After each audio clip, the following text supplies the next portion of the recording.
Bom dia, galerinha do nono ano. Estamos de volta com a nossa aula, né? Nessa aula 3 da apostila de maio, né? Nós vamos dar continuidade. Hoje nós vamos falar sobre a primeira parte da nova ordem econômica e o imperialismo, né?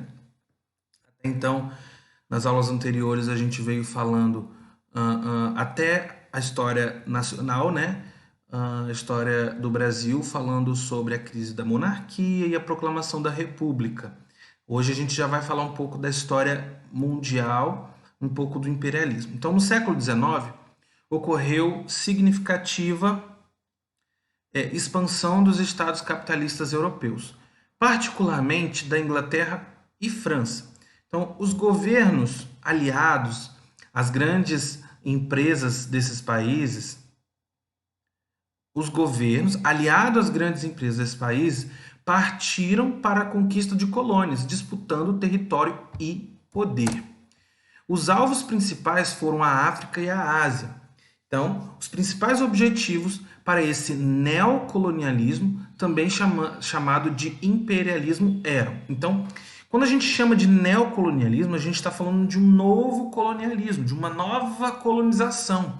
Diferente, né? Uma nova que eu falo, porque não é aquela colonização vista lá no século XV, XVI, quando os países europeus saíram colonizando, né, os mundos afora, né? Inclusive, o Brasil foi colônia nesse contexto. Agora nós falamos de uma nova colonização no século XIX, né, que nós também chamamos de imperialismo, que vai em busca de quê? De novos mercados consumidores para os seus produtos industrializados, de áreas para investimento, de matéria-prima industrial como ferro, carvão, manganês, de mão de obra suficiente e barata e aumento populacional e o aumento populacional que levou os governos a incentivar a emigração, né? Quem vai ser alvo dessa exploração imperialista? África e Ásia, né? Dois continentes aí que vão estar sujeitos, né, aos países europeus. O imperialismo ou neocolonialismo foi essa política de expansão e domínio territorial, cultural e econômico das potências industrializadas impostas ao território sob seu controle, certo? As nações imperialistas do século XIX procuraram justificar o imperialismo desenvolvendo teorias religiosas, né, e pretensamente técnico-científica, mas de fundo racista. Então, nós vamos ver que eles vão tentar justificar, né, esse imperialismo com teorias religiosas, né, de teorias científicas, técnico-científicas, mas vão ter um cunho racista, né? Eles vão olhar para essas regiões asiáticas e africanas com um olhar meio que racista, como se os europeus fossem superiores, né? A segunda revolução industrial, que vai acontecer nesse contexto. A partir da segunda metade do século XIX, o desenvolvimento de novas tecnologias possibilitou o aperfeiçoamento ou a substituição de antigos processos industriais criados ao longo da primeira revolução industrial. Na Europa, intensificou-se a industrialização, sobretudo no Reino Unido, na França e na Alemanha, e expandiu-se para os Estados Unidos e o Japão. Então, esse período, conhecido como Segunda Revolução Industrial, caracterizou-se pelo quê? Pelo desenvolvimento de inovações tecnológicas aplicadas à indústria, aos transportes e às comunicações, acompanhadas pelo uso de novos tipos de energia, como a eletricidade e os derivados de petróleo. Então, nessa segunda revolução, a primeira, pessoal, que a gente já viu que foi no século XVIII, é o surgimento das grandes máquinas, né? Que vai substituir muito o trabalho artesanal. Aqui, nessa segunda revolução industrial, a gente já está vendo inovações técnicas aplicadas a indústrias, né? Transporte, né? A utilização da energia, né? Da eletricidade, dos derivados do petróleo. Veja a seguir alguns inventos nesse processo. Então nós vamos ter aqui, ó, o processo Bessemer, né? Que foi o engenheiro britânico Henry Bessemer que desenvolveu um processo de produção de aço que consistia em injetar o ar frio no ferro fundido, o que permitiu baratear e agilizar a produção. O dínamo, que foi inventado em 1870, né? É um aparelho, né, que converte energia mecânica em energia elétrica. Aí vocês vão ler melhor. Em seguida, nós temos o motor de combustão interna, que foi criado em 61 na Alemanha, 1861, né? O primeiro motor de combustão interna em que o combustível a gás, em que o combustível, o gás de carvão era queimado dentro do próprio motor. Tudo isso foi inventado, que foi criado aí nessa segunda revolução industrial. As técnicas surgidas durante a segunda revolução industrial permitiram o desenvolvimento de uma série de inovações. Ó, nós vamos ter a invenção do telégrafo sem fio e posteriormente o telefone, né, que permitiu a comunicação à distância. Nós vamos ver o desenvolvimento dos trens, aquelas grandes máquinas a vapores, né, e a invenção do automóvel, facilitar o transporte de pessoas e de mercadorias. As possibilidades de lazer também se ampliaram com o surgimento do cinema. O cinema vai surgir. No entanto, naquela época, a maioria das pessoas não pôde desfrutar de novos inventos que ficaram restritos a quem? As camadas médias ricas dos grandes centros urbanos. Claro, né, pessoal? Nem todo mundo podia desfrutar desses grandes inventos. Você acha que o pobre daquele tempo, o operário daquele tempo, ia ter condição de frequentar um cinema, de ir lá assistir um filme? Primeiro que naquele tempo não era em qualquer cidade que tinha cinema. Segundo que o preço não é o preço de hoje. Né? E terceiro que naquele tempo eles não recebiam um salário, mal davam para eles sobreviverem, ainda mais para ir assistir um filme, certo? Nesse tempo nós vamos ter na Europa o que nós chamamos de a Belle Époque, ou uma época bela. O que significa isso? Era uma época bela, né? Porque nós vamos ver um período, uma época de quê? De transformações. Vamos lá. As transformações científicas, tecnológicas e econômicas relacionadas à Segunda Revolução Industrial criaram um clima de otimismo e de exaltação do progresso. Com essas transformações na Europa, promovidas pela Segunda Revolução Industrial, criação de técnicas científicas, crescimento tecnológico, econômico, tudo isso vai trazer um olhar de otimismo para a Europa, né? E eles vão exaltar o progresso, como se eles estivessem vendo as coisas andarem, progredirem. A ideia de uma prosperidade sem fim foi uma das principais marcas desse tempo, que posteriormente recebeu o nome de Belle Époque, uma bela época, porque foi um tempo que eles viam uma ideia de prosperidade sem fim. Eles viam que estava tudo prosperando, estava tudo dando certo, né? Nesse período, a cultura francesa era mais influente, tanto nas metrópoles europeias como nas suas colônias, como hoje é a cultura estadunidense em alguns lugares do mundo. Então, naquele tempo, a cultura francesa era muito mais influente nas regiões, né? Hoje, a gente vê que a cultura estadunidense, né, dos Estados Unidos, é uma cultura mais forte, né? Era como se, naquele tempo, na Europa, a França fosse os Estados Unidos, como é para a América ou para o mundo inteiro. As roupas elegantes e a vida nos cafés viraram moda e tornaram-se símbolos dessa época de festa, de culto às aparências e de crença no futuro. Na arte foi o período da Arte Nouveau. Não sei nem falar isso. É arte nova, né? Falando em francês. Arte Nouveau. Estilo marcado por construções e objetos de decoração, né, muito ornamentados, com curvas sinuosas, baseado nas formas de plantas e animais. Com a industrialização nasceu o quê? O fascínio pelas máquinas e por tudo aquilo que eles podiam fazer. Fabricar produtos em série, permitir deslocamentos a grandes velocidades, conquistar os céus. Muitos artistas passaram a criar suas obras pensando nessas novas tecnologias. o aparecimento das grandes metrópoles que possibilitavam o convívio de pessoas de diferentes classes sociais em meio a um movimento, né, caótico de carros e de luzes que também inspiravam poetas e pintores. Então é um período de uma época nova, né? Uma bela época, como eles diziam, de grandes transformações, de grandes prosperidades em vários âmbitos da sociedade europeia, principalmente na França. Para a gente continuar aqui, eu vou pegar meu carregador, que meu celular aqui, meu notebook deu carga fraca.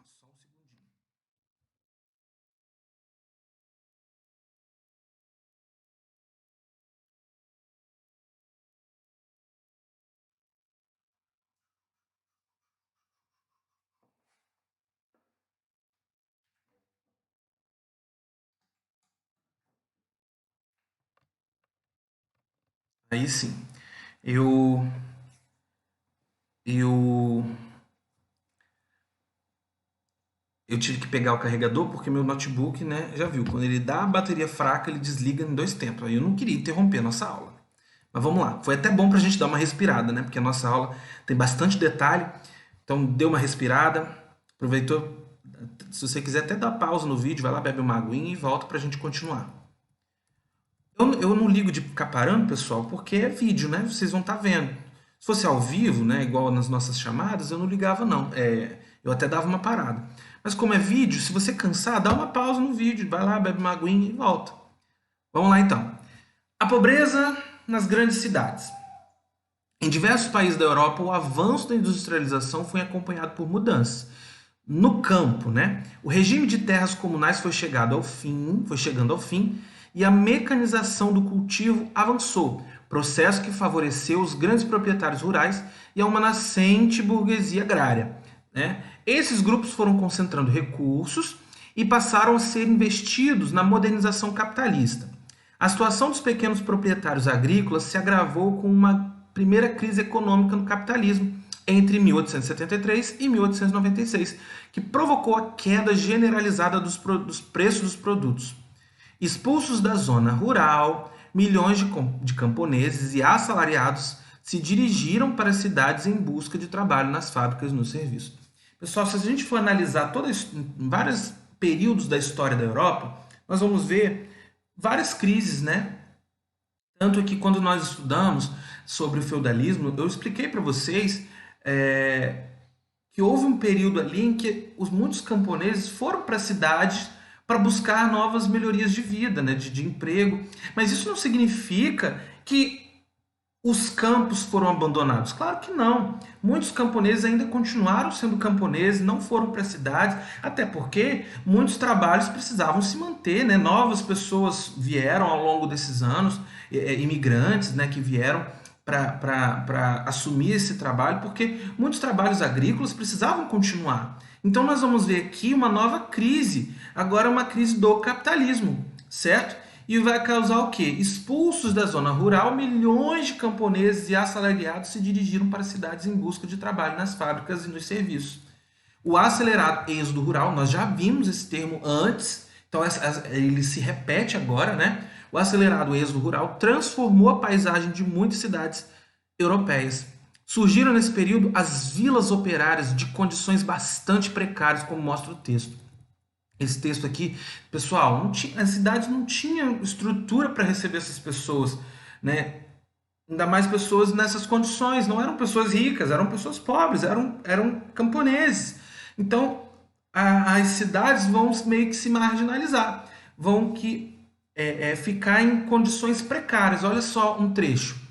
Uma massa de casas de 3 a 4 andares, construídas sem planejamento, em ruas estreitas, sinuosas e sujas, abriga parte da população operária.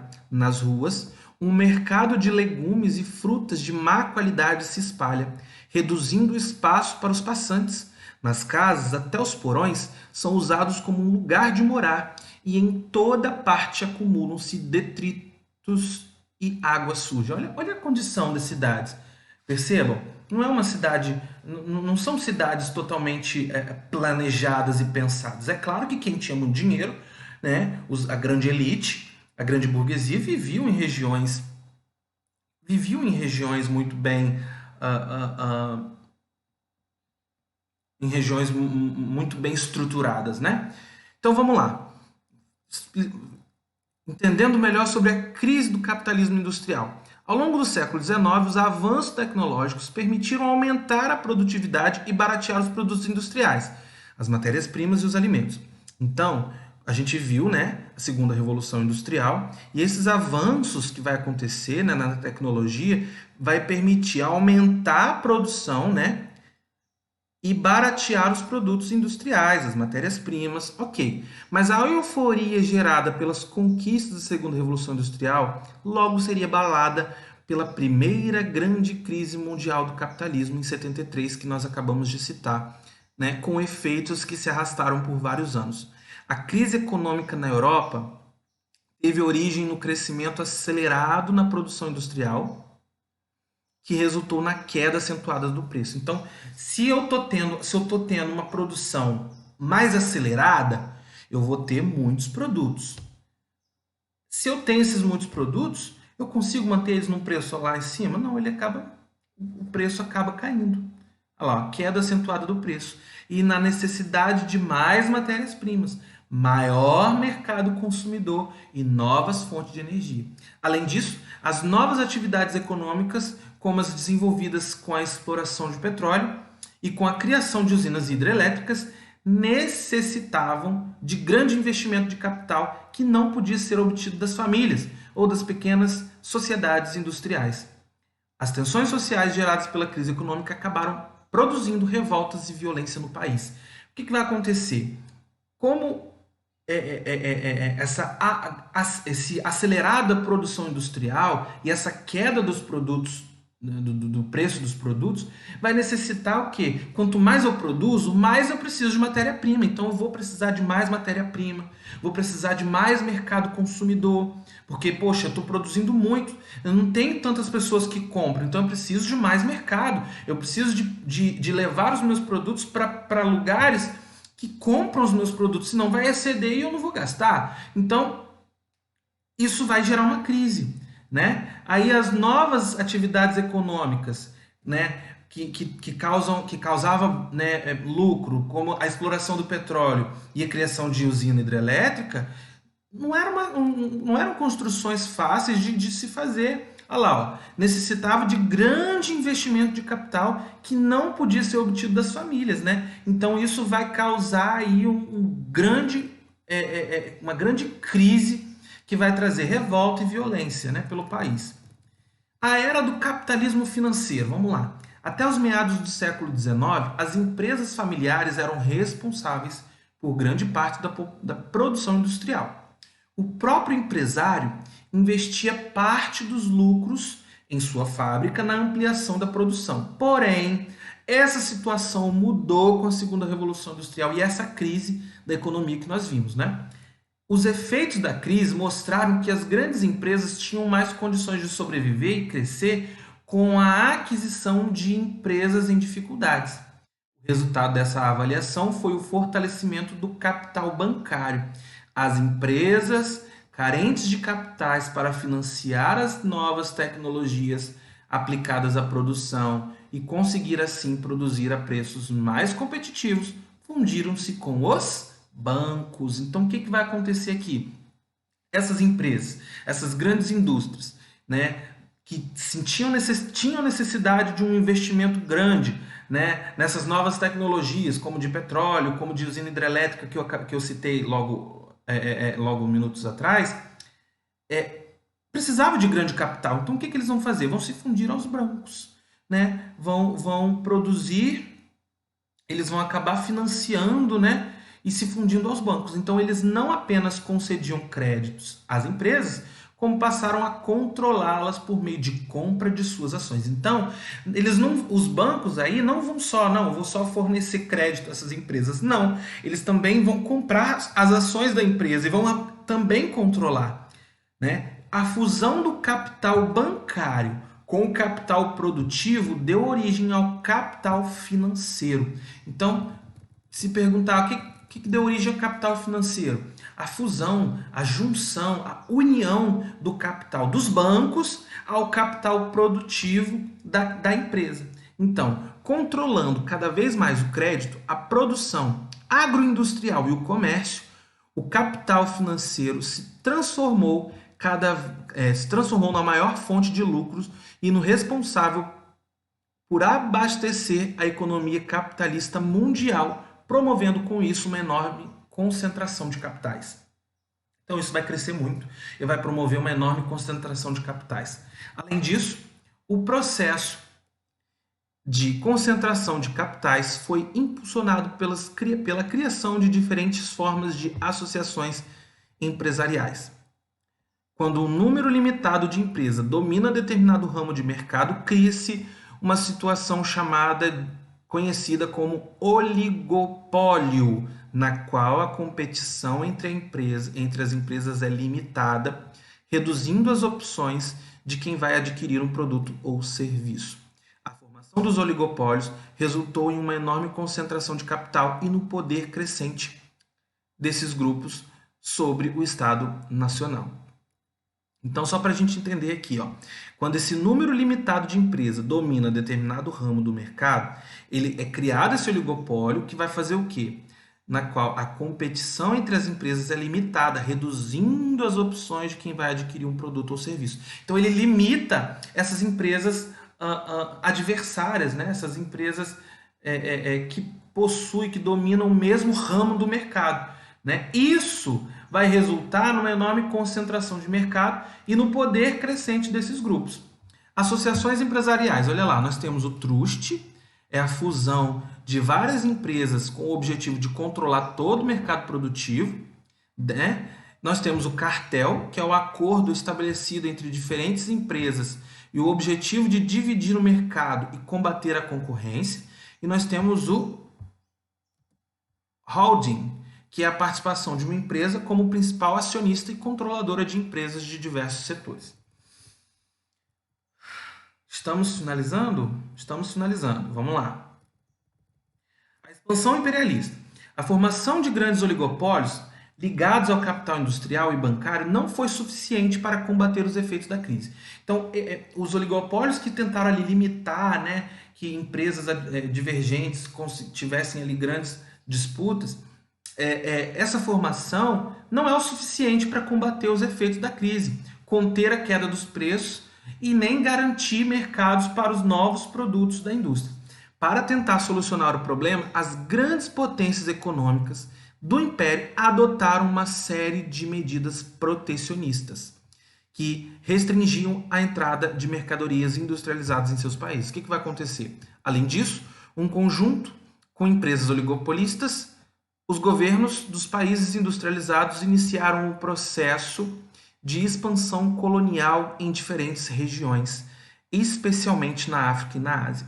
Em busca de investimentos, novas fontes de matéria-primas e mercados para os produtos das novas indústrias. Então, o que vai acontecer? Esses governos de países industrializados, eles vão ir em busca de investimento, em busca de novas fontes de matéria-prima e em busca de mercados para os produtos das novas indústrias.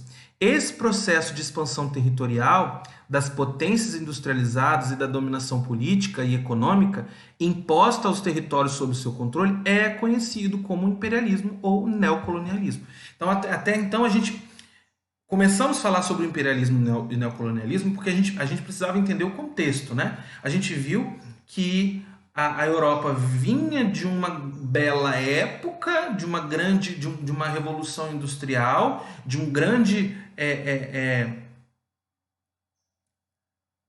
progresso, né, digamos assim, e aí eles se viram numa grande crise. É nessa grande crise que eles viram que as medidas tomadas ali não foram suficientes, né? É nessa grande crise, então, que os governos vão em busca desse imperialismo, desse neocolonialismo. Então, as regiões colonizadas ajudaram a minimizar as tensões sociais na Europa causadas pela crise econômica e pela modernização da agricultura, que geraram um grande contingente de desempregados na cidade, né? Os territórios coloniais também se tornaram mercados seguros para os investimentos dos capitais excedentes na Europa. Nesses locais, grandes grupos econômicos europeus financiaram as construções de ferrovias, fundaram empresas de energia e navegação, exploraram minérios, entre outras atividades. Por isso, o imperialismo pode ser entendido como um movimento de expansão do capital financeiro para diferentes áreas do planeta. Então, é através do imperialismo que eles vão conseguir se ampliar, né, através, né, desse neocolonialismo que eles vão conseguir explorar novas terras, e nessas novas regiões, o que eles vão fazer? Grupos econômicos eles vão financiar a construção de ferrovias, né, vão fundar empresas de energia e navegação, vão explorar minérios. Então, isso vai ajudar aí a recuperar-se da crise. O fardo do homem branco. Além dos motivos econômicos justificativas políticas e ideológicas também foram utilizadas pelas potências industrializadas para justificar a exploração e a dominação dos territórios na África e na Ásia. Vários empresários, escritores, religiosos e políticos consideravam o colonialismo benéfico para os povos africanos e asiáticos, visto como atrasados do ponto de vista tecnológico e cultural. Então, alguns escritores, empresários, religiosos, eles vão ver esse imperialismo na região da África e da Ásia como sendo benéfico para eles, por serem locais atrasados, né, se comparado ao grande avanço que a Europa estava vivendo, apesar de crise. Então, aos olhos europeus, as instituições políticas, econômicas e desenvolvimento industrial da Europa eram evidências da superioridade do homem branco. Pessoal, se a gente for analisar, claro que na África, né, a maioria eram negros, então eles vão se sentir superiores, né? Eles acreditavam que deveriam libertar os povos africanos e asiáticos da suposta barbárie em que viviam e ingressá-los na chamada civilização, né? Então, era uma forma deles fazerem um favor para essas regiões, digamos assim, digamos que como se essas pessoas estivessem atrasadas no mundo. Ideologias racistas baseadas na teoria da evolução das espécies de Charles Darwin foram utilizadas para justificar a exploração da África e da Ásia. Difundiu-se o darwinismo social, cujos teóricos defendiam que sociedades superiores deveriam civilizar as sociedades inferiores. Essa distorção das teorias darwinistas, legitimada por muitos biólogos e antropólogos, foi amplamente popularizada na literatura e nos meios de comunicação. Pessoal, o que vai acontecer? Charles Darwin, né, vai trazer aí essa evolução. Ele diz que o que Charles Darwin prega na sua ideologia? Ele fala sobre a evolução das espécies, né? Que as espécies ao pouco vão evoluindo. Então, quando esses ideologias racistas, esses ideólogos racistas se apropriam dessa teologia, dessa ideologia de Charles Darwin, né, interpreta de forma errada e chama de darwinismo social, o que ele alega? Ele alega que as sociedades superiores deveriam civilizar as sociedades inferiores. Era como se a Europa, sociedade superior, civilizasse a África e Ásia, sociedade inferior. Isso é uma distorção dessas teorias darwinistas, né? Que foi muito popularizada na literatura, nos meios de comunicação. Sim, claro, que segundo Charles Darwin, a população, né, o ser humano, as espécies iriam se evoluir. Mas utilizando esse darwinismo social como se a África e a Ásia não estivessem evoluindo e precisasse ser evoluído através de uma sociedade superior, é uma distorção dessa teoria. Bom, chega de falação. Vamos para os exercícios.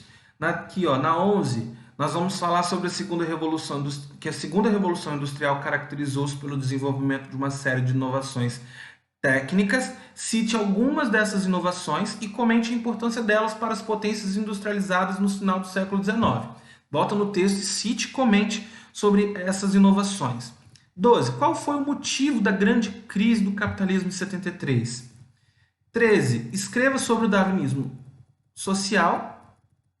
E 14. Conceitue o imperialismo. Vocês vão explicar o que é o imperialismo ou o neocolonialismo. E o 15, quais eram os objetivos das nações que iniciaram esse processo de neocolonialismo ou imperialismo. Qual era o objetivo deles? Né? O que eles queriam com essa nova colonização? Né? Isso a gente falou muito nessa aula de hoje. E aqui, essa pergunta aqui sobre o darwinismo social, é só você explicar, né? Explicar o que a gente acabou de falar aqui em cima. Que eles utilizaram da teoria da evolução das espécies de Charles Darwin, alegando, né, que as sociedades superiores deveriam civilizar, deveriam evoluir as sociedades inferiores, o que é uma distorção da ideologia de Charles Darwin. Ok? Finalizamos então nossa aula de hoje. Ficou um pouco longa, mas vai assistindo aos pouquinhos, vai dando pausa, tá bom? E eu tenho certeza que vocês vão conseguir aí responder. Qualquer dúvida que vocês tiverem, eu estarei disponível para vocês no WhatsApp. Muito obrigado, então. Até a próxima aula, até na semana que vem. Valeu!